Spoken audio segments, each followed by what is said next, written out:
AICC ಅಧ್ಯಕ್ಷರ ಆಯ್ಕೆ ಇನ್ನಷ್ಟು ಕಗ್ಗಂಟಾಗಿದೆ. ಅಧ್ಯಕ್ಷರಾಗೋಕೆ ರಾಹುಲ್ ಗಾಂಧಿ ಅಂತೂ ಒಪ್ತಾನೆ ಇಲ್ಲ. ಸೋನಿಯಾ ಹುದ್ದೆಯಿಂದ ಕೆಳಗಿಳಿಯೋಕೆ ಕೈ ನಾಯಕರು ಬಿಡ್ತಿಲ್ಲ. ಹೀಗಾಗಿ ಸೋನಿಯಾ ಅವರೇ ತಾತ್ಕಾಲಿಕವಾಗಿ ಹುದ್ದೆಯಲ್ಲಿ ಮುಂದುವರೆದಿದ್ದಾರೆ. ಮುಂದಿನ ಅಧಿವೇಶನದಲ್ಲಿ ಹೊಸ ಅಧ್ಯಕ್ಷನನ್ನ ಆಯ್ಕೆ ಮಾಡ್ತಾರಂತೆ. ಈ ಕುರಿತ ಕಂಪ್ಲೀಟ್ ರಿಪೋರ್ಟ್ ಇಲ್ಲಿದೆ. ಎಐಸಿಸಿ ಅಧ್ಯಕ್ಷರ ಆಯ್ಕೆ ಇನ್ನಷ್ಟು ಕಗ್ಗಂಟು. ಹಂಗಾಮಿ ಅಧ್ಯಕ್ಷೆಯಾಗಿ ಸೋನಿಯಾ ಮುಂದುವರಿಕೆ.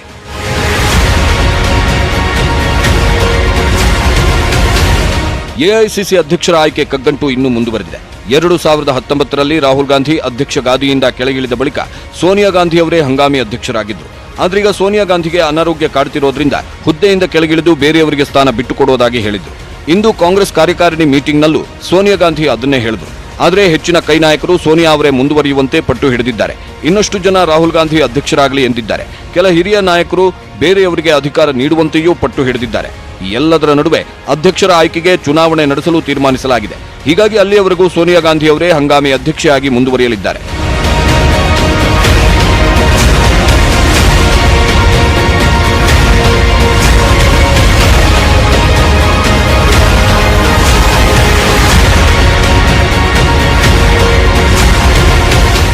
ರಾಹುಲ್ ಗಾಂಧಿಯೇ ಅಧ್ಯಕ್ಷರಾಗಬೇಕು ಅಂತ ಮನಮೋಹನ್ ಸಿಂಗ್, ಅಶೋಕ್ ಗೆಹ್ಲೋಟ್, ಭೂಪೇಶ್ ಬಘೇಲ್, ಅಹಮದ್ ಪಟೇಲ್ ಸೇರಿದಂತೆ ಹಿರಿಯ ನಾಯಕರು ಒತ್ತಡ ಹಾಕುತ್ತಿದ್ದಾರೆ.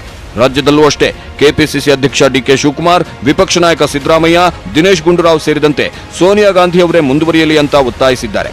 ಒಂದು ವೇಳೆ ಸೋನಿಯಾ ಅವರಿಂದ ಆಗದಿದ್ರೆ ರಾಹುಲ್ ಗಾಂಧಿಗೆ ಪಟ್ಟ ಕಟ್ಟಲಿ ಅವರ ಮಾರ್ಗದರ್ಶನದಲ್ಲಿ ನಡೆಯುವುದಾಗಿ ರಾಜ್ಯ ಕಾಂಗ್ರೆಸ್ ಕೂಡ ಒತ್ತಾಯಿಸಿತ್ತು. ಕಾಂಗ್ರೆಸ್ ಪಕ್ಷ ಎಲ್ಲ ಕಷ್ಟ ಕಾಲದಲ್ಲೂ ಕೂಡ ಹೊರಗಡೆ ಬಂದಿದೆ. ಶ್ರೀಮತಿ ಸೋನಿಯಾ ಗಾಂಧಿ ಅವರು ತನ್ನ ವೈಯಕ್ತಿಕವಾದಂತಹ ಬದುಕನ್ನ ಒತ್ತೆ ಇಟ್ಟು ಪಕ್ಷದ ಜವಾಬ್ದಾರಿಯನ್ನು ತೆಗೆದುಕೊಂಡು ಈ ಪಕ್ಷವನ್ನ 20 ವರ್ಷಕ್ಕೂ ಹೆಚ್ಚುಗಳ ಕಾಲ ನಡೆಸಿಕೊಂಡು ಬಂದಿದ್ದಾರೆ. ಇಡೀ ಕರ್ನಾಟಕ ರಾಜ್ಯದ ಕಾಂಗ್ರೆಸ್ ಪಕ್ಷ ನಾವೆಲ್ಲ ಒಗ್ಗಟ್ಟಿಂದ ಶ್ರೀಮತಿ ಸೋನಿಯಾ ಗಾಂಧಿಯವರ ನಾಯಕತ್ವದಲ್ಲಿ, ಆದರೆ ಕಾಂಗ್ರೆಸ್ ಪಕ್ಷ ಗಾಂಧಿ ಕುಟುಂಬದಲ್ಲಿ ಮಾತ್ರ ಒಗ್ಗಟ್ಟಾಗಿರ್ಲಿಕ್ಕೆ ಸಾಧ್ಯ. ಕಾಂಗ್ರೆಸ್ ಪಕ್ಷ ಯಾವಾಗ ಒಗ್ಗಟ್ಟಾಗಿರ್ತದೆ ದೇಶವನ್ನ ಒಗ್ಗಟ್ಟಾಗಿರ್ಲಿಕ್ಕೆ ಸಾಧ್ಯ. ಪಕ್ಷದ ಹಿರಿಯ ನಾಯಕರು ಎಷ್ಟೇ ಒತ್ತಾಯ ಮಾಡಿದ್ರೂ ರಾಹುಲ್ ಗಾಂಧಿ ಮಾತ್ರ ಅಧ್ಯಕ್ಷಗಿರಿ ವಹಿಸೋಕೆ ಒಪ್ಪಿಲ್ಲ. ಹೀಗಾಗಿ ಮುಂದಿನ ಎಐಸಿಸಿ ಅಧಿವೇಶನದವರೆಗೂ ಸೋನಿಯಾ ಗಾಂಧಿ ಮುಂದುವರಿಯಲಿದ್ದಾರೆ. ಮುಂದಿನ ಎಐಸಿಸಿ ಅಧಿವೇಶನದಲ್ಲಿ ನೂತನ ಅಧ್ಯಕ್ಷರ ಹೆಸರು ಅಧಿಕೃತವಾಗಿ ಘೋಷಣೆ ಆಗಲಿದೆ.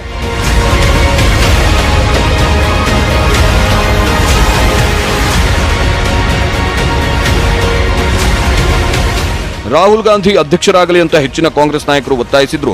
ರಾಹುಲ್ ಮಾತ್ರ ಇದಕ್ಕೆ ಒಪ್ತಿಲ್ಲ. ಅದು ಯಾಕೆ, ಏನು ಕಾರಣ ಅಂತ ನೋಡೋದಾದ್ರೆ, ಒಮ್ಮೆ ರಾಜೀನಾಮೆ ಕೊಟ್ಟ ಮೇಲೆ ಮತ್ತೆ ಆ ಹುದ್ದೆ ಬೇಡ ಎಂಬ ದೃಢ ನಿಲುವಿಗೆ ರಾಹುಲ್ ಗಾಂಧಿ ಬಂದಿದ್ದಾರೆ. ಅಲ್ಲದೆ ಗಾಂಧಿ ಕುಟುಂಬಕ್ಕೆ ಹೊರತಾದವರು ಅಧ್ಯಕ್ಷರಾಗಲಿ ಎಂದು ನಿರ್ಧರಿಸಿದ್ದಾರೆ. ತಾಯಿಯ ಅಧಿಕಾರ ತ್ಯಾಗದ ಪರಂಪರೆ ಮುಂದುವರಿಸಲು ರಾಹುಲ್ ನಿಶ್ಚಯಿಸಿದ್ದಾರೆ. ಈ ನಡೆಗಳಿಂದಾದರೂ ಕಾಂಗ್ರೆಸ್ ಪಕ್ಷದ ವರ್ಚಸ್ಸು ವೃದ್ಧಿಯಾಗಬಹುದೆಂಬ ಲೆಕ್ಕಾಚಾರ ಕೂಡ ಇದೆ. ಅಲ್ಲದೆ ಹಿರಿಯ ನಾಯಕರು ಕೂಡ ಸಹಕಾರ ಕೊಡ್ತಿಲ್ಲ ಅಂತ ಹಿಂಜರಿಕೆಯೂ ಇದೆ. ಎಲ್ಲ ಕಾರಣದಿಂದ ರಾಹುಲ್ ಗಾಂಧಿ ಅಧ್ಯಕ್ಷರಾಗೋಕೆ ಒಪ್ತಿಲ್ಲ. ಹೀಗಾಗಿ ಮುಂದಿನ ಎಐಸಿಸಿ ಅಧಿವೇಶನದಲ್ಲಿ ಬೇರೆಯವರನ್ನೇ ಅಧ್ಯಕ್ಷರನ್ನಾಗಿ ಮಾಡಬಹುದಾದ ಸಾಧ್ಯತೆ ಇದೆ. ಇನ್ನು ಸೋನಿಯಾ ಗಾಂಧಿ ಹಾಗೂ ರಾಹುಲ್ ಗಾಂಧಿ ನೇತೃತ್ವದಲ್ಲಿ ಲೋಕಸಭಾ ಚುನಾವಣೆಯಲ್ಲಿ ಎಷ್ಟೆಷ್ಟು ಸ್ಥಾನ ಗಳಿಸಿತ್ತು ಅನ್ನೋದನ್ನ ನೋಡೋಣ. ಸೋನಿಯಾ ಗಾಂಧಿ ಹಾಗೂ ರಾಹುಲ್ ಗಾಂಧಿ ಎಐಸಿಸಿ ಅಧ್ಯಕ್ಷರಾದ್ಮೇಲೆ ಒಟ್ಟು 5 ಲೋಕಸಭಾ ಚುನಾವಣೆಗಳನ್ನು ಪಕ್ಷ ಎದುರಿಸಿದೆ. ಆಗ ಕಾಂಗ್ರೆಸ್ಗೆ ಎಷ್ಟೆಷ್ಟು ಸೀಟು ಬಂದಿದ್ವು ಅನ್ನೋದನ್ನ ನೋಡೋದಾದ್ರೆ 1999ರ ಲೋಕಸಭಾ ಚುನಾವಣೆಯಲ್ಲಿ ಕಾಂಗ್ರೆಸ್ 114 ಸೀಟು ಪಡೆದಿತ್ತು. 2004ರ ಚುನಾವಣೆಯಲ್ಲಿ 145 ಸ್ಥಾನ ಪಡೆದಿತ್ತು. 2009ರ ಲೋಕಸಮರದಲ್ಲಿ 206 ಸ್ಥಾನ ಕಾಂಗ್ರೆಸ್ ಪಾಲಾಗಿತ್ತು. 2014ರಲ್ಲಿ ಕೇವಲ 44 ಸ್ಥಾನಗಳನ್ನು ಪಡೆದು ಹೀನಾಯ ಸ್ಥಿತಿ ತಲುಪಿತ್ತು. ಈ 4 ಚುನಾವಣೆಗಳಲ್ಲಿ ಸೋನಿಯಾ ಅವರೇ ಪಕ್ಷವನ್ನ ಮುನ್ನಡೆಸಿದ್ರು. 2019ರಲ್ಲಿ ರಾಹುಲ್ ಗಾಂಧಿ ಪಕ್ಷವನ್ನ ಮುನ್ನಡೆಸಿದ್ರು. ಆಗಲೂ 52 ಸ್ಥಾನ ಪಡೆದು ಕಾಂಗ್ರೆಸ್ ಮುಖಭಂಗ ಅನುಭವಿಸಿತ್ತು. ಸದ್ಯ ಎಐಸಿಸಿಗೆ ಅಧ್ಯಕ್ಷರ ಆಯ್ಕೆ ಇನ್ನೂ ಆಗಿಲ್ಲ. ಅಧ್ಯಕ್ಷರಾಗೋಕೆ ರಾಹುಲ್ ಒಪ್ತಿಲ್ಲ.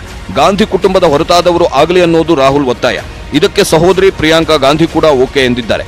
ಆದರೆ ಕಾಂಗ್ರೆಸ್ ನಾಯಕರು ಮಾತ್ರ ಗಾಂಧಿ ಕುಟುಂಬಕ್ಕೆ ನಿಷ್ಠೆ ತೋರಿಸಿದ್ದಾರೆ. ಹೀಗಾಗಿ ಮುಂದಿನ ಎಐಸಿಸಿ ಅಧಿವೇಶನದಲ್ಲೇ ಅಧ್ಯಕ್ಷರು ಯಾರಾಗ್ತಾರೆ ಅನ್ನೋದು ಗೊತ್ತಾಗುತ್ತೆ. ಧರ್ಣೇಶ್, ನ್ಯೂಸ್ 18 ಕನ್ನಡ, ನವದೆಹಲಿ. ಸಿಡಬ್ಲ್ಯೂಸಿ ಸಭೆ ಬಳಿಕ ಮಾತಾಡಿದ ಎಐಸಿಸಿ ವಕ್ತಾರ ರಣದೀಪ್ ಸಿಂಗ್ ಸುರ್ಜೇವಾಲಾ, ಸೋನಿಯಾ ಗಾಂಧಿ ಅವರನ್ನೇ ಎಐಸಿಸಿ ಅಧ್ಯಕ್ಷರನ್ನಾಗಿ ಮುಂದುವರಿಸಲು ನಿರ್ಧರಿಸಲಾಗಿದೆ ಅಂತ ಹೇಳಿದರು.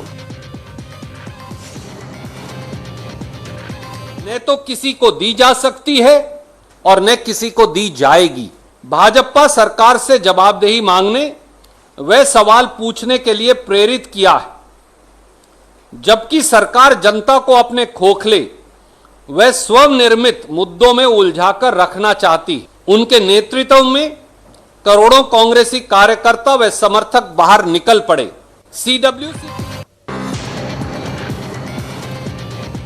ಇನ್ನು ಸಿಡಬ್ಲ್ಯೂ ಸಭೆಯಲ್ಲಿ ಈ ಒಂದು ಸ್ಪಷ್ಟ ನಿರ್ಧಾರವನ್ನ ಮಾಡಲಾಗಿದೆ ಅಂತ ಹೇಳಿ ರಣದೀಪ್ ಸುರ್ಜೇವಾಲಾ ಹೇಳಿದ್ರೆ, ನಾಯಕತ್ವ ಬದಲಾಗಬೇಕು ಅಂತ ಕೆಲ ಹಿರಿಯ ನಾಯಕರು ಸೋನಿಯಾಗೆ ಪತ್ರ ಬರೆದಿದ್ರು.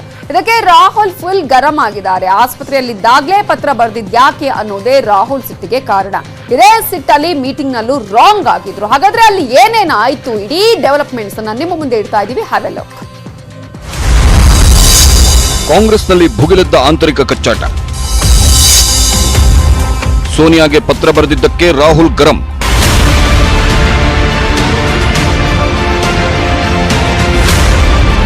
ಕಾಂಗ್ರೆಸ್ ಅಧ್ಯಕ್ಷ ಆಯ್ಕೆ ಕಸರತ್ತೇನೂ ನಡೆಯುತ್ತಿದೆ. ಆದರೆ ಇದೇ ವೇಳೆ ಕೈ ಪಕ್ಷದಲ್ಲಿನ ಆಂತರಿಕ ಕಚ್ಚಾಟವೂ ಭುಗಿಲೆದ್ದಿದೆ.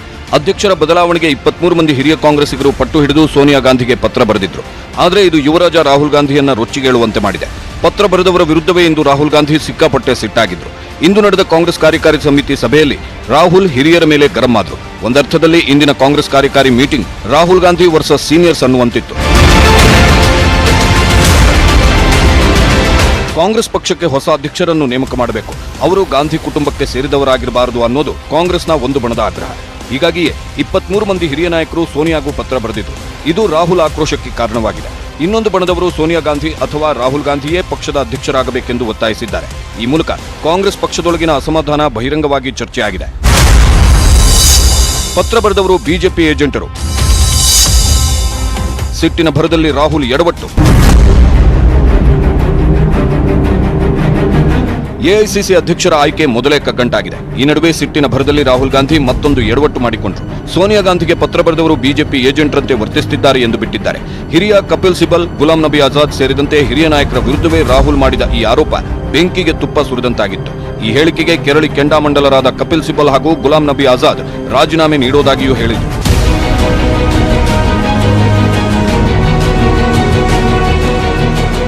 ಮೂವತ್ತು ವರ್ಷದಿಂದ ಪಕ್ಷಕ್ಕಾಗಿ ದುಡಿದ್ರು, ಬಿಜೆಪಿ ಏಜೆಂಟ್ ಅಂದಿದ್ದು ಸರಿನಾ ಅಂತ ಕಪಿಲ್ ಸಿಬ್ಬಲ್ ಗರಂ ಆದ್ರು. ಈ ಬಗ್ಗೆ ಟ್ವೀಟ್ ಮಾಡಿದ ಕಪಿಲ್ ಸಿಬ್ಬಲ್ ಹಾಗೂ ಗುಲಾಂ ನಬಿ ಆಜಾದ್ ರಾಜೀನಾಮೆ ಬೇಕಾದ್ರೂ ಕೊಡೋ ಬೆದರಿಕೆ ಹಾಕಿದ್ರು.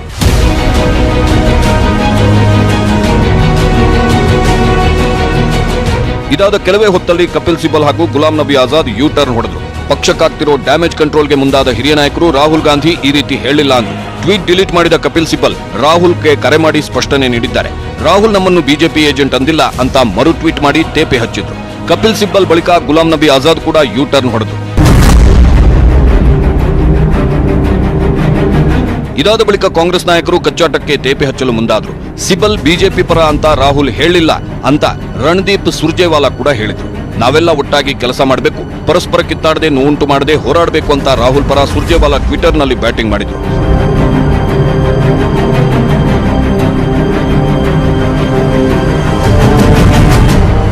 ರಾಹುಲ್ ಗಾಂಧಿ ಗರಂ ಆದ್ಮೇಲೆ ಇನ್ನೊಂದು ಕಡೆ ರಮ್ಯಾ ಕೂಡ ಹಿರಿಯ ಕಾಂಗ್ರೆಸ್ ನಾಯಕರನ್ನೇ ಟೀಕಿಸಿದ್ದಾರೆ. ರಾಹುಲ್ ಹೇಳಿಕೆಯನ್ನ ಸಮರ್ಥಿಸಿಕೊಂಡ ರಮ್ಯಾ ಮಾಧ್ಯಮಗಳ ಮೇಲೂ ಗರಂ ಆಗಿದ್ರು. ಕೆಲ ಹಿರಿಯ ನಾಯಕರು ಬಿಜೆಪಿ ಜೊತೆಗಷ್ಟೇ ಅಲ್ಲದೆ ಮಾಧ್ಯಮದ ಜೊತೆಗೂ ಶಾಮೀಲಾಗಿದ್ದಾರೆ ಎನ್ನಬೇಕಿತ್ತು ಅಂತ ಲೇವಡಿ ಮಾಡಿದ್ರು. ಒಟ್ನಲ್ಲಿ ಕಾಂಗ್ರೆಸ್ ಅಧ್ಯಕ್ಷರ ಆಯ್ಕೆ ಮುನ್ನವೇ ಒಡೆದ ಮನೆಯಾಗಿದ್ದು ಸಭೆಯಲ್ಲೇ ಅಸಮಾಧಾನ ಸ್ಫೋಟಗೊಂಡಿದೆ. ಪಕ್ಷಕ್ಕಾಗೋ ಡ್ಯಾಮೇಜ್ ತಪ್ಪಿಸೋಕೆ ಮೇಲ್ನೋಟಕ್ಕೆ ಹಿರಿಯರು ಸುಮ್ಮನಾಗಿದ್ರು, ಒಳಗೊಳಗೆ ಅಸಮಾಧಾನ ಇನ್ನೂ ಹೊಗೆಯಾಡುತ್ತಲೇ ಇದೆ. ಅಧ್ಯಕ್ಷ ಸ್ಥಾನ ಯಾರ ಪಾಲಾಗುತ್ತೆ ಅನ್ನೋದು ನೋಡಿಕೊಂಡು ಇನ್ನೊಂದು ಸುತ್ತಿನ ಬಂಡಾಯ ಹೇಳೋದು ಪಕ್ಕ.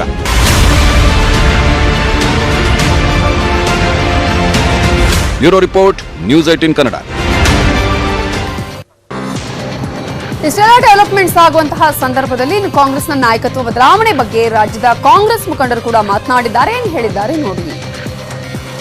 ಈಗ ಅವರು ಪುನಃ ಅಧ್ಯಕ್ಷರಾಗಿ ಇದ್ರು, ಅದಕ್ಕೆ ನೀವೇನು ಮುಂದುವರಿಬೇಕು ಅಂತಕ್ಕಂಥ ಅಭಿಪ್ರಾಯ ಇವತ್ತು ಕೂಡ ನಾನು ಕೊಟ್ಟಿದ್ದೇನೆ. ಯಾವುದೇ ಒಂದು ಕಾರಣಕ್ಕಾಗಿ ಅಂದ್ರೆ ಸ್ವೀಕಾರ ಮಾಡಲಿಲ್ಲ ಅಂದ್ರೆ ರಾಹುಲ್ ಗಾಂಧಿ ಅವರು ವಹಿಸ್ಕೊಳ್ಬೇಕು ಅಂತ ಹೇಳಿ ನನ್ನ ವೈಯಕ್ತಿಕವಾದಂತ ಅಭಿಪ್ರಾಯವನ್ನ ಕೊಟ್ಟಿದ್ದೇನೆ. ವಿಡಿಯೋ ಕಾನ್ಫರೆನ್ಸ್ ನಲ್ಲಿ ಇದ್ರು ಅವರೆಲ್ಲರೂ ಕೂಡ ಒಕ್ಕೂರದಿಂದ ಹೇಳಿದ್ದಾರೆ. So Madam has to continue and the election will take place as soon as possible. There is no different opinion on leadership. Even Gulab Nabi Azad ji, Mukul Wasnik ji, Anand Sharma ji, they are all in writing they have given. There is no dispute on leadership. Whether the Madam or Rahul ji. Sonia Gandhi ಅವರು ಕೂಡ ಹೌದು ನನಗೆ ಬೇಡ ಬೇರೆ ಯಾರಾದರೂ ಮಾಡಿ ಅಂತ ಹೇಳಿದ್ರು ಕೂಡ ಅವರ ಮಾತುಗಳಿಗೆ ಗೌರವವನ್ನು ಸಲ್ಲಿಸ್ತೀವಿ ನಾವು. ಆದರೆ ಇವತ್ತಿನ ಸಂದರ್ಭಕ್ಕೆ, ಇವತ್ತಿನ ಪರಿಸ್ಥಿತಿಗೆ, ದೇಶದ ಮುಂದೆ ಇರ್ತಕ್ಕಂಥ ಸವಾಲುಗಳೇನಿದೆ ಅದನ್ನು ಎದುರಿಸಬೇಕಾದ್ರೆ ನನ್ನ ಪ್ರಕಾರ ಇವತ್ತು ರಾಹುಲ್ ಗಾಂಧಿಯವರೇ ಅಧ್ಯಕ್ಷರಾಗಬೇಕು. ಯಾಕೆಂತ ಹೇಳಿದ್ರೆ ಅವರು ಒಬ್ಬ ಹೋರಾಟಗಾರರು. ಅನೇಕ ಜನ ಅವ್ರ ಬಗ್ಗೆ ಎಷ್ಟೇ ಟೀಕೆ ಮಾಡಿದ್ರು ಕೂಡ ಅವ್ರು ಯಾವತ್ತೂ ಕೂಡ ಎದೆಗುಂದಿ ಸುಮ್ಮನೆ ಕೂತ್ಕೊಂಡಿಲ್ಲ. ಗಾಂಧಿ ಫ್ಯಾಮಿಲಿ ಆದರೂ ಕೂಡ ಈ ದೇಶದ ಸರ್ವ ಜನರ ಆ ಒಂದು ಆಲೋಚನೆ ಇಟ್ಟುಕೊಂಡು ಎಲ್ಲರ ಆ ಒಂದು ಅಭಿಪ್ರಾಯ ಕೇಳಿಕೊಂಡೇ ಆಗ ಇಷ್ಟು ತನಕ ಗಾಂಧಿ ಕೂಡ ಮುನ್ನಡೆದದ್ದು. ಅದು ಇಂದಿರಾ ಗಾಂಧಿ ಇರಲಿ, ರಾಜೀವ್ ಗಾಂಧಿ ಇರಲಿ, ಸೋನಿಯಾ ಗಾಂಧಿ ಇರಲಿ, ರಾಹುಲ್ ಗಾಂಧಿ ಕೂಡ ಎಷ್ಟು ಸಮಯ ಅಧ್ಯಕ್ಷ ಆಗಿದ್ರೆ ಸರ್ವ ಸಲಹೆ ಪಡೆದುಕೊಂಡೇ ಅವ್ರ ಬಹುಶಃ ಮುಂದೆ ಹೋಗ್ತಿದ್ದು. ಯುವಕನಾಗಿ ಒಂದು ಯುವಕರಾಗಿ ಬಹಳಷ್ಟು ದೇಶವನ್ನು ಅರ್ಥ ಮಾಡಿಕೊಂಡಿದ್ದಾರೆ. ಮತ್ತೊಂದು ಸ್ಪಷ್ಟತೆ ಇದೆ, ಜನಸಾಮಾನ್ಯ ಕಾಳಜಿ ಇದೆ. ಅದಕ್ಕಾಗಿ ಬಹುಶಃ ರಾಹುಲ್ ಗಾಂಧೀಜಿಯವರೇ ನಮ್ಮ ಪಕ್ಷ ಅಧ್ಯಕ್ಷ ಆಗಬೇಕಂತ ನಮ್ಮೆಲ್ಲರ. ಸಾಕಷ್ಟು ಜನರು ಕೂಡ ರಾಹುಲ್ ಗಾಂಧಿಗೆ ಸಪೋರ್ಟ್ ಮಾಡಿದ್ದಾರೆ, ರಾಹುಲ್ ಗಾಂಧಿ ಅವರು ಅಧ್ಯಕ್ಷರಾಗ್ಲಿ ಅಂತ ಹೇಳಿ. ಆದ್ರೆ ಯಾಕೆ ರಾಹುಲ್ ಗಾಂಧಿ ಅವರು ಇದನ್ನು ಒಪ್ಕೊಳ್ತಾ ಇಲ್ಲ? ಈಗಿರುವಂತಹ ಯಕ್ಷ ಪ್ರಶ್ನೆ. ನೋಡೋಣ ಮುಂದಿನ ದಿನಗಳಲ್ಲಿ ಏನಾಗತ್ತೆ ಅಂತ ಹೇಳಿ. ಇನ್ನು ರಾಜ್ಯ ಸರ್ಕಾರದ ವಿರುದ್ಧ ಡಿಕೆಶಿ ಟ್ಯಾಪಿಂಗ್ ಅಸ್ತ್ರ ಪ್ರಯೋಗ ಮಾಡಿದ್ದು ಬಿಜೆಪಿಗೆ ನುಂಗಲಾರದ ಬಿಸಿ ತುಪ್ಪವಾದಂತಾಗಿದೆ. ಸುಮ್ಮನಿದ್ರೆ ಟ್ಯಾಪಿಂಗ್ ಮಾಡಿದ್ದೇವೆ ಅಂತ ಒಪ್ಕೊಂಡಂತೆ. ಹೀಗಾಗಿ ದಿನಕ್ಕೊಬ್ಬರಂತೆ ಡಿಕೆಶಿ ವಿರುದ್ಧ ವಾಗ್ದಾಳಿ ಮಾಡ್ತಿದ್ದಾರೆ. ಒಂದು ಹೆಜ್ಜೆ ಮುಂದೆ ಹೋಗಿರೋ ಸಿಪಿ ಯೋಗೇಶ್ವರ್ ಡಿಕೆಶಿಯೇ ಕಳ್ಳ ಅಂದಿದ್ದಾರೆ. ನನ್ನ ಫೋನ್ ವಾಯ್ಸೇ ಬರೋದು 100% ನನಗೆ ಅನುಮಾನ ಇದೆ. 100 ಟ್ಯಾಪ್ ಮಾಡ್ಕೊಳ್ಳಿ ಇದನ್ನೇ ಇಲ್ಲ. ನನ್ನ ಕಂಪ್ಲೇಂಟ್ನ ಈಗ ನಾನು ಲಾಂಚ್ ಮಾಡಲೇಬೇಕಾಗಿದೆ. ಕೆಪಿಸಿಸಿ ಅಧ್ಯಕ್ಷ ಡಿಕೆ ಶಿವಕುಮಾರ್ ರಾಜ್ಯ ಸರ್ಕಾರದ ವಿರುದ್ಧ ಟ್ಯಾಪಿಂಗ್ ಅಸ್ತ್ರ ಪ್ರಯೋಗಿಸಿದ್ದಾರೆ. ರಾಜ್ಯದಲ್ಲಿ ಡಿಜೆ ಹಳ್ಳಿ ಗಲಭೆಯೇ ಹೆಚ್ಚು ಸದ್ದು ಮಾಡ್ತಿದ್ದಾಗಲೇ ಡಿಕೆಶಿ ನನ್ನ ಫೋನ್ ಟ್ಯಾಪ್ ಆಗ್ತಿದೆ ಅಂತ ಬಾಂಬ್ ಹಾಕಿದ್ರು. ನನ್ನ ಫೋನ್ಗೆ 15 ದಿನಗಳಿಂದ ಕರೆ ಬರ್ತಿಲ್ಲ, ಬಂದ್ರೂ ಡಿಸ್ಟರ್ಬೆನ್ಸ್ ಇದೆ ಅಂತ ಫೋನ್ ಟ್ಯಾಪ್ ಮಾಡ್ತಿದ್ದಾರೆ ಅಂತ ದೂರು ಕೊಟ್ಟಿದ್ರು. ಈಗ ಬಿಜೆಪಿ ನಾಯಕರು ಡಿಕೆಶಿಯನ್ನ ಟಾರ್ಗೆಟ್ ಮಾಡಿ ದಿನಕ್ಕೊಬ್ಬರಂತೆ ವಾಗ್ದಾಳಿ ಮಾಡ್ತಿದ್ದಾರೆ. ಇನ್ನು ತನಿಖೆ ನಡೀತಿರೋ ಹಂತದಲ್ಲೇ ಧಮಕಿ ಹಾಕುವ ಮನಸ್ಥಿತಿ. ಅವರೇ ಕಳ್ಳ, ಇನ್ನೊಬ್ಬನ ಮೇಲೆ ಆಪಾದನೆ ಮಾಡೋದೇನಿದೆ? ಬಂಡೆಗೆ ಟಾಂಗ್ ಕೊಟ್ಟ ಬಿಜೆಪಿ ಸೈನಿಕ. ಡಿಕೆಶಿಯೇ ಕಳ್ಳ, ಇನ್ನೊಬ್ಬರ ಮೇಲೆ ಆರೋಪಿಸ್ತಾನೆ. ಅವರೇ ಕಳ್ಳ, ಇನ್ನೊಬ್ಬನ ಮೇಲೆ ಆಪಾದನೆ ಮಾಡೋದೇನಿದೆ? ಇಂದು ಡಿಕೆಶಿಯ ಬದ್ಧ ವೈರಿ ಸೈನಿಕ ಸಿಪಿ ಯೋಗೇಶ್ವರ್ ಬಂಡೆಗೆ ಸರಿಯಾಗಿ ಟಾಂಗ್ ಕೊಟ್ಟಿದ್ದಾರೆ. ಅವರೇ ಕಳ್ಳ, ಇನ್ನೊಬ್ಬರ ಮೇಲೆ ಆರೋಪ ಮಾಡ್ತಾನೆ ಅಂದಿದ್ದಾರೆ. ಡಿಕೆಶಿಯ ಫೋನ್ ಕದ್ದಾಲಿಕೆ ಮಾಡಿ ಯಾವ ರಾಜ್ಯ ಗೆಲ್ಲಬೇಕು? ಇದು ಜನರ ಗಮನ ಬೇರೆ ಕಡೆ ಸೆಳೆಯುವ ಯತ್ನ ಅಂದಿದ್ದಾರೆ. ಯಾವ ಉದ್ದೇಶಕ್ಕೆ ಡಿಕೆಶಿಯ ಫೋನ್ ಟ್ಯಾಪ್ ಮಾಡಬೇಕು? ಅವರೇ ಟ್ಯಾಪಿಂಗ್ ಮಾಡಿಸಿ ಹಿಂದೆ ನನ್ನ ಮೇಲೆ ಆರೋಪಿಸಿದ್ರು ಅಂತ ಸಿಪಿ ಯೋಗೇಶ್ವರ್ ತಿರುಗೇಟು ಕೊಟ್ಟಿದ್ದಾರೆ. ನಮ್ಮ ಹಳ್ಳಿ ಕಡೆ ಗಾದೆ ಹೇಳ್ತಾರೆ, ಕಳ್ಳನ್ ಜೀವ ಉಳ್ಳುಳಿಗೆ ಅಂತ. ಅವರೇ ಕಳ್ಳ, ಇನ್ನೊಬ್ಬನ ಮೇಲೆ ಆಪಾದನೆ ಮಾಡೋದೇನಿದೆ? ನಾವ್ ಯಾವ ಸಾಮ್ರಾಜ್ಯ ಗೆಲ್ಬೇಕ್ರಿ? ನಾವು ಈಗ ಫೋನ್ ಕದ್ದಾಲಿಕೆ ಮಾಡಿ ಅವ್ರ ತಾವ್ ಏನಿದೆ? ಹಿಂದೆ ಅವ್ರ ನಮ್ಮ ಮೇಲೆ ಆರೋಪ ಮಾಡ್ತಿದ್ರು. ಫೋನ್ ಕದ್ದಾಲಿಕೆ ಅವರೇ ಮಾಡಿಸಿದ್ರು. ಬಹಳಷ್ಟು ಜನ ಇದ್ರ ಬಗ್ಗೆ ಕಾಮೆಂಟ್ಸ್ ಮಾಡಿದ್ದಾರೆ. ನಾನೇನು ಕಾಮೆಂಟ್ ಮಾಡಿಲ್ಲ. ಅದು ಸುಳ್ಳು ಆರೋಪ. ಸುಮ್ಮನೆ ಜನಗಳ ಇದನ್ನ ಬೇರೆ ಕಡೆ ಸೆಳೆಯಲಿಕ್ಕೆ ಮಾಡ್ತಕ್ಕಂಥದ್ದು. ಕೊತ್ವಾಲ್ ಶಿಷ್ಯನ ಮನಸ್ಥಿತಿಯಿಂದ ಹೊರಬಂದಿಲ್ಲ. ಡಿಕೆಶಿ ಗೂಂಡಾ ಮನಸ್ಥಿತಿಯಿಂದ ಹೊರಬರಬೇಕು. ಅವರು ಆ ಕೊತ್ವಾಲ್ ರಾಮಚಂದ್ರನ ಮನೋಸ್ಥಿತಿಯಲ್ಲೇ ಧಮಕಿ ಹಾಕೋದು. ಇತ್ತ ಚಿಕ್ಕಮಗಳೂರಿನಲ್ಲಿ ಡಿಕೆಶಿ ವಿರುದ್ಧ ಸಚಿವ ಸಿಟಿ ರವಿ ಸಹ ಗುಡುಗಿದ್ದಾರೆ. ಗಲಭೆ ವಿಚಾರದಲ್ಲಿ ಡಿಕೆಶಿ ಕೊಡ್ತಿರುವ ಹೇಳಿಕೆ ಸರಿಯಲ್ಲ. ಪ್ರಕರಣದ ತನಿಖೆ ಹಂತದಲ್ಲೇ ಧಮಕಿ ಹಾಕ್ತಿದ್ದಾರೆ. ಕೊತ್ವಾಲ್ ಶಿಷ್ಯನ ಮನಸ್ಥಿತಿಯಿಂದ ಡಿಕೆಶಿ ಇನ್ನೂ ಹೊರಬಂದಿಲ್ಲ. ಅವರ ಹೇಳಿಕೆಯಿಂದ ಕೊತ್ವಾಲ್ ಶಿಷ್ಯ ಅಂತ ತೋರಿಸಿಕೊಳ್ಳುವ ಕೆಲಸ ಮಾಡ್ತಿದ್ದಾರೆ. ಡಿಕೆಶಿ ಗೂಂಡಾ ಮನಸ್ಥಿತಿಯಿಂದ ಹೊರಬರಬೇಕು ಅಂತ ಸಿಟಿ ರವಿ ತಿರುಗೇಟು ನೀಡಿದರು. ಇನ್ನು ಕೊತ್ವಾಲ್ ರಾಮಚಂದ್ರನ ಶಿಷ್ಯನ ಮನಸ್ಥಿತಿಯಿಂದ ಹೊರಗೆ ಬಂದಿಲ್ಲ. ಅವರು ಆ ಕೊತ್ವಾಲ್ ರಾಮಚಂದ್ರನ ಮನೋಸ್ಥಿತಿಯಲ್ಲೇ ಧಮಕಿ ಹಾಕೋದು. ಇನ್ನು ತನಿಖೆ ನಡೀತಿರೋ ಹಂತದಲ್ಲೇ ಧಮಕಿ ಹಾಕುವ ಮನಸ್ಥಿತಿ. ಅವರು ತಾನು ಕೊತ್ವಾಲ್ ರಾಮಚಂದ್ರನ ಶಿಷ್ಯ ಅಂತ ತೋರಿಸ್ಕೊಳ್ಳುವಂತ ಕೆಲಸ ಮಾಡ್ತಿದ್ದಾರೆ ಅಂತ ಅನ್ಸುತ್ತೆ. ನಮ್ಮ ಸರ್ಕಾರ ಇರೋ ಟೈಮಲ್ಲಿ ಗುಂಡಾಗಳ ರೀತಿನಲ್ಲಿ ಧಮಕಿ ಹಾಕಿ ಯಾರೂ ಹಸ್ತಕ್ಷೇಪ ಮಾಡಕ್ಕೆ ಅವಕಾಶ ಇಲ್ಲ. ಆ ಗುಂಡಾ ಮನಸ್ಥಿತಿಯಿಂದ ಹೊರಗೆ ಬರಬೇಕು. ಡಿಕೆಶಿ ವಿರುದ್ಧ ಬಿಜೆಪಿ ನಾಯಕರು ಕೊಡ್ತಿರೋ ಹೇಳಿಕೆ ನೋಡಿದ್ರೆ ಬಂಡೆ ಟ್ಯಾಪಿಂಗ್ ಅಸ್ತ್ರಕ್ಕೆ ರಾಜ್ಯ ಬಿಜೆಪಿ ಪತರಗುಟ್ಟಿದೆ ಅನ್ನೋದು ಗೊತ್ತಾಗ್ತಿದೆ. ಡಿಕೆ ಶಿವಕುಮಾರ್ ಜನರ ಗಮನ ಸೆಳೆಯೋಕೆ ಆರೋಪ ಮಾಡಿದ್ರು ಅಥವಾ ನಿಜವಾಗ್ಲೂ ಅವರ ಫೋನ್ ಟ್ಯಾಪ್ ಆಗಿದ್ಯೋ ಅಂತ ತನಿಖೆ ನಂತರ ಸತ್ಯ ಹೊರಬರಬೇಕಾಗಿದೆ. 100 ಟ್ಯಾಪ್ ಮಾಡ್ಕೊಳ್ಳಿ ಇದನ್ನೇ ಇಲ್ಲ. ನನ್ನ ಕಂಪ್ಲೇಂಟ್ನ ಈಗ ನಾನು ಲಾಂಚ್ ಮಾಡಲೇಬೇಕಾಗಿದೆ. Bureau report, news 18 Kannada. ಈಗ ಒಂದು ಚಿಕ್ಕ ಬ್ರೇಕ್ ತಗೊಳ್ಳೋಣ. ಬ್ರೇಕ್ ಆದ್ಮೇಲೆ ಅನ್ಲಾಕ್ 4.2 ಮಾರ್ಗಸೂಚಿಯಲ್ಲಿ ಏನೇನು ಇರುತ್ತೆ, ಏನೇನು ಇರಲ್ಲ, ರಾಜ್ಯದ ಮಾರ್ಗಸೂಚಿಯಲ್ಲಿ ಏನೆಲ್ಲ ಬದಲಾವಣೆಗಳು ಮಾಡಿಕೊಳ್ಳಲಾಗಿದೆ ಅನ್ನೋದನ್ನು ಕೂಡ ನೋಡೋಣ. Welcome back. ಕೋವಿಡ್ ಸಂಬಂಧಿತವಾಗಿ ರಾಜ್ಯ ಸರ್ಕಾರ ಹೇರಿದ ಎಲ್ಲಾ ನಿಯಮಗಳು ಇನ್ನು ಮುಂದೆ ಇರುವುದಿಲ್ಲ. ಅಂತಾರಾಜ್ಯ ಪ್ರಯಾಣಕ್ಕಿದ್ದ ನಿಯಮಗಳನ್ನ ರಾಜ್ಯ ಸರ್ಕಾರ ರದ್ದು ಮಾಡಿದೆ. ಹಿಂದೆ ಇದ್ದ ನಿಯಮಗಳನ್ನು ತೆರವುಗೊಳಿಸಿ ರಾಜ್ಯ ಸರ್ಕಾರ ಆದೇಶ ಮಾಡಿದೆ. ಪ್ರಯಾಣಿಕರಿಗೆ ವೈದ್ಯಕೀಯ ತಪಾಸಣೆ ರದ್ದು ಮಾಡಲಾಗಿದೆ. ಸೇವಾ ಸಿಂಧು ಪೋರ್ಟಲ್ನಲ್ಲಿ ನೋಂದಣಿ ಮಾಡಲಾಗಿದೆ. ಗಡಿಯಲ್ಲಿ ಆರೋಗ್ಯ ತಪಾಸಣೆ ಇರೋದಿಲ್ಲ. ಕ್ವಾರಂಟೈನ್ನ ಯಾವುದೇ ನಿಯಮ ಇರುವುದಿಲ್ಲ. ಮನೆ ಬಾಗಿಲಿಗೆ ಪೋಸ್ಟರ್ ಹಾಕುವಂತಿಲ್ಲ. 14 ದಿನಗಳ ಕ್ವಾರಂಟೈನ್ ಕೂಡ ರದ್ದಾಗಿದೆ. ರಾಜ್ಯಕ್ಕೆ ಜನ ಮತ್ತು ಸರಕು ಬರೋದಕ್ಕೆ ಅನುಮತಿಯನ್ನ ನೀಡಲಾಗಿದೆ. ಇನ್ನು ಕೊರೋನಾದಿಂದ ಯಾವ ರೀತಿಯಂತಹ ರಿಲೀಫ್ ಸಿಕ್ಕಿದೆ ಈ ಮಾರ್ಗಸೂಚಿಯಲ್ಲಿ ಅಂತ ನೋಡ್ತಾ ಹೋಗೋದಾದ್ರೆ, ಕೋವಿಡ್ ಸಂಬಂಧ ರಾಜ್ಯ ಸರ್ಕಾರ ಹೇರಿದ ನಿಯಮಗಳೆಲ್ಲ ರದ್ದಾಗಿದ್ದು, ಅಂತಾರಾಜ್ಯ ಪ್ರಯಾಣಕ್ಕಿದ್ದ ನಿಯಮ ಕೂಡ ರದ್ದಾಗಿದೆ. ಸೇವಾ ಸಿಂಧು ಪೋರ್ಟಲ್ನಲ್ಲಿ ನೋಂದಣಿ ಬೇಕಿಲ್ಲ. ರಾಜ್ಯ ಪ್ರವೇಶಿಸುವ ಮುನ್ನ ಆರೋಗ್ಯ ತಪಾಸಣೆ ಬೇಕಿಲ್ಲ. ಬೇರೆ ರಾಜ್ಯದಿಂದ ಬಂದವರಿಗೆ ಕ್ವಾರಂಟೈನ್ ಇರಲ್ಲ.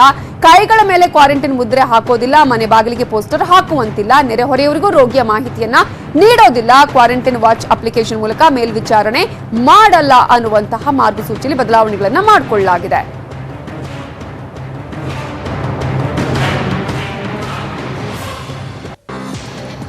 ಇನ್ನು ಸೆಪ್ಟೆಂಬರ್ 1ರಿಂದ ಅನ್ಲಾಕ್ 4.0 ಜಾರಿ ಆಗ್ತಾ ಇದೆ. ಇದಕ್ಕಾಗಿ ಕೇಂದ್ರ ಸರ್ಕಾರ ಶೀಘ್ರದಲ್ಲೇ ಹೊಸ ಮಾರ್ಗಸೂಚಿ ರಿಲೀಸ್ ಮಾಡಲಿದೆ. ಸೆಪ್ಟೆಂಬರ್ 1ರಿಂದಲೇ ಮೆಟ್ರೋ ರೈಲುಗಳ ಸಂಚಾರ ದೇಶಾದ್ಯಂತ ಆರಂಭಗೊಳ್ಳುವ ಸಾಧ್ಯತೆ ಇದೆ. ಮಾರ್ಚ್ನಿಂದಲೂ ಮೆಟ್ರೋ ಸಂಚಾರ ಬಂದ್ ಮಾಡಲಾಗಿದ್ದು, ಸೆಪ್ಟೆಂಬರ್ 1ರಿಂದ ಮೆಟ್ರೋ ಸಂಚಾರಕ್ಕೆ ಗ್ರೀನ್ ಸಿಗ್ನಲ್ ಕೊಡುವ ಸಾಧ್ಯತೆ ಇದೆ. ಆದರೆ ಶಾಲಾ ಕಾಲೇಜುಗಳು ಇನ್ನಷ್ಟು ದಿನ ಬಂದ್ ಆಗಿರಲಿವೆ. ಶಾಲಾ ಕಾಲೇಜು ಓಪನ್ ಮಾಡುವ ಬಗ್ಗೆ ಕೇಂದ್ರ ಸರ್ಕಾರ ಯಾವ ಮಾಹಿತಿಯೂ ನೀಡಿಲ್ಲ.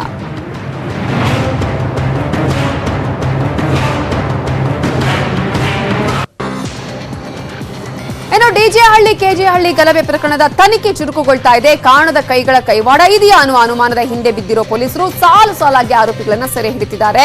ಕಗ್ಗತ್ತಲಲ್ಲಿ ಕಿಚ್ಚು ಹಚ್ಚಿ ಅಬ್ಬರಿಸಿದವರು ಅಂಧರಾಗ್ತಿದ್ದಾರೆ. ಸಂಪತ್ ರಾಜ್ ಮೊಬೈಲ್ನಲ್ಲಿರುವ ರಹಸ್ಯ ಭೇದಿಸಲು ಪೊಲೀಸರು ಹರಸಾಹಸ ಪಡ್ತಿದ್ದಾರೆ. ಡಿಜೆ ಹಳ್ಳಿ ಕೆಜಿ ಹಳ್ಳಿ ಕಾವಲ್ ಬೈರಸಂದ್ರದ ಕೊಳ್ಳಿ ದೆವ್ವಗಳ ಬೇಟೆ ನಿಂತಿಲ್ಲ.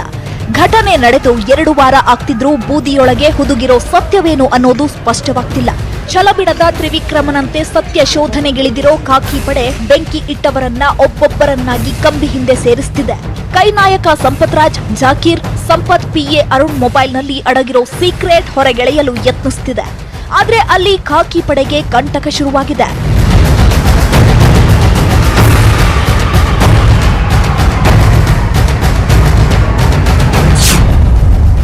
ಬೆಂಕಿ ಕೇಸ್ನಲ್ಲಿ ಬಚಾವಾಗ್ತಾರಾ ಸಂಪತ್ ರಾಜ್? ಮಾಜಿ ಮೇಯರ್ ಕೈ ಹಿಡಿಯುತ್ತಾ ದುಬಾರಿ ಫೋನ್?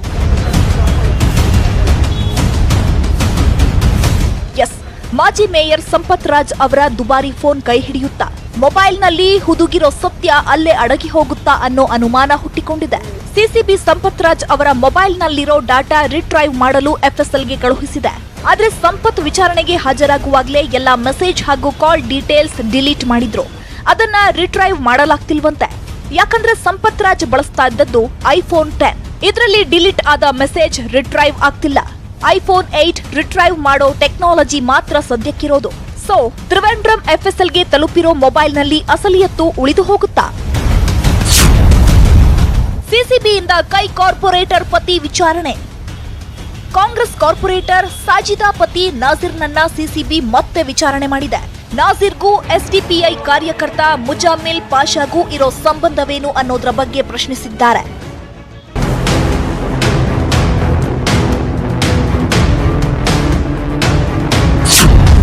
ಗುಂಡೇಟು ತಿಂದು ಎಸ್ಕೇಪ್ ಆಗಿದ್ದವರು ಅರೆಸ್ಟ್. ಆಸ್ಪತ್ರೆಯಲ್ಲಿದ್ದ ಇಬ್ಬರನ್ನ ಬಂಧಿಸಿದ ಸಿಸಿಬಿ.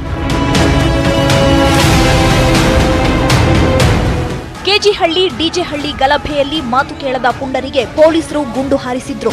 ಇದರಲ್ಲಿ 4 ಪ್ರಾಣ ಹಾರಿ ಹೋಗಿದ್ರೆ ಹಲವರು ಗುಂಡೇಟು ತಿಂದು ಕಗ್ಗತ್ತಲಲ್ಲಿ ಎಸ್ಕೇಪ್ ಆಗಿದ್ರು. ಗಲಭೆ ವೇಳೆ ಹೀಗೆ ಗುಂಡಿನ ಏಟು ತಿಂದು ಸಾದಾತ್ ಮತ್ತು ಮಕ್ಸೂದ್ ಅನ್ನೋರು ಆಸ್ಪತ್ರೆ ಸೇರಿದ್ರು. ಸೆಂಟ್ ಜಾನ್ ಆಸ್ಪತ್ರೆಯಲ್ಲಿ ಚಿಕಿತ್ಸೆ ಪಡಿತಿದ್ದ ಸಾದತ್ ಕಣ್ಣು ಹಾಳಾಗಿದೆ. ಭುಜಕ್ಕೆ ಗುಂಡು ಹಾರಿಸಿಕೊಂಡು ಮಕ್ಸೂದ್ ಅಂಬೇಡ್ಕರ್ ಆಸ್ಪತ್ರೆಯಲ್ಲಿ ತಲೆಮರೆಸಿಕೊಂಡಿದ್ದ. ಇವರಿಬ್ಬರನ್ನು ಇದೀಗ ಸಿಸಿಬಿ ಬಂಧಿಸಿದೆ.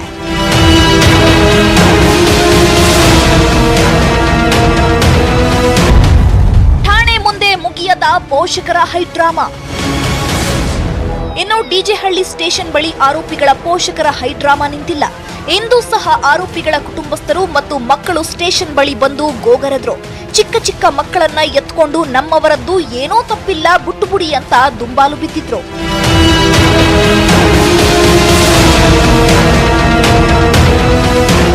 ಗಂಗಾಧರ್ ವಾಗಟ ಜೊತೆ ಮಂಜುನಾಥ್, ನ್ಯೂಸ್ 18 ಕನ್ನಡ, ಬೆಂಗಳೂರು.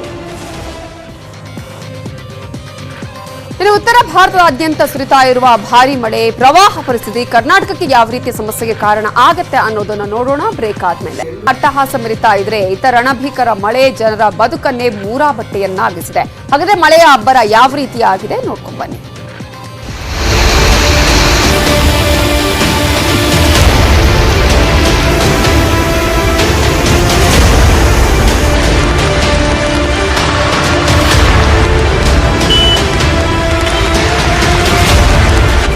ಗುಜರಾತ್ ರಾಜ್ಯಾದ್ಯಂತ ಬಿಟ್ಟು ಬಿಡದೆ ಸುರಿತಾ ಇರೋ ಮಹಾಮಳೆಗೆ ಜನರು ತತ್ತರಿಸಿ ಹೋಗಿದ್ದಾರೆ. ಮೆಸ್ಹಾನಾ, ಪಟಾನ್, ಸೂರತ್, ಗಿರ್ ಸೋಮನಾಥ್, ಸಬರಕಾಂತ, ಅಹಮದಾಬಾದ್, ಗಾಂಧಿನಗರ, ಅರವಳ್ಳಿ ಮತ್ತು ಸುರೇಂದ್ರನಗರ ಜಿಲ್ಲೆಗಳಲ್ಲಿ ಭಾರಿ ಮಳೆಯಾಗ್ತಿದ್ದು ಪ್ರವಾಹದ ಆತಂಕ ಸೃಷ್ಟಿಯಾಗಿದೆ.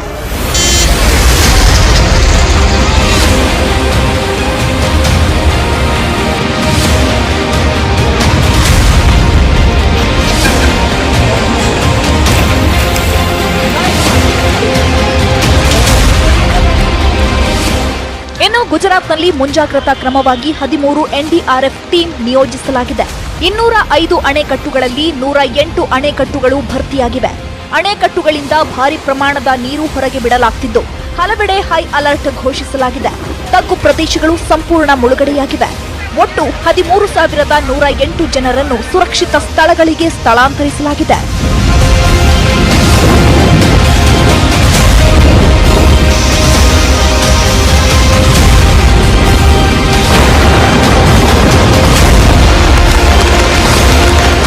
ಉತ್ತರ ಪ್ರದೇಶದ ಮೊರಾದಾಬಾದ್ನಲ್ಲಿ ಭಾರಿ ಮಳೆಯಾಗ್ತಿದ್ದು ತಗ್ಗು ಪ್ರದೇಶದ ಮನೆಗಳು ಜಲಾವೃತವಾಗಿವೆ. ಜನಜೀವನವೇ ಸಂಪೂರ್ಣ ಅಸ್ತವ್ಯಸ್ತವಾಗಿದೆ.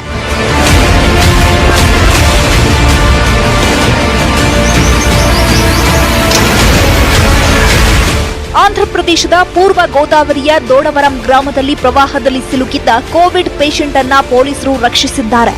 ಅಲ್ಲದೆ ರೋಗಿಯನ್ನ ದೋಣಿ ಮೂಲಕ ಆಸ್ಪತ್ರೆಗೆ ಕರೆದೊಯ್ದರು.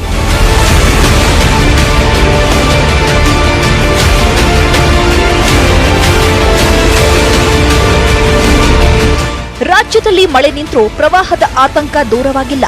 ನದಿಗಳು ಮೈತುಂಬಿ ಹರಿಯುತ್ತಿವೆ. ಅಲ್ಲದೆ ಕರಾವಳಿ ಭಾಗದಲ್ಲಿ ಭಾರಿ ಮಳೆಯಾಗುವ ಮುನ್ಸೂಚನೆ ನೀಡಲಾಗಿದ್ದು ಜಿಲ್ಲಾಡಳಿತ ಮುಂಜಾಗ್ರತಾ ಕ್ರಮ ಕೈಗೊಂಡಿದೆ. Bureau report, news 18 Kannada, Bengaluru.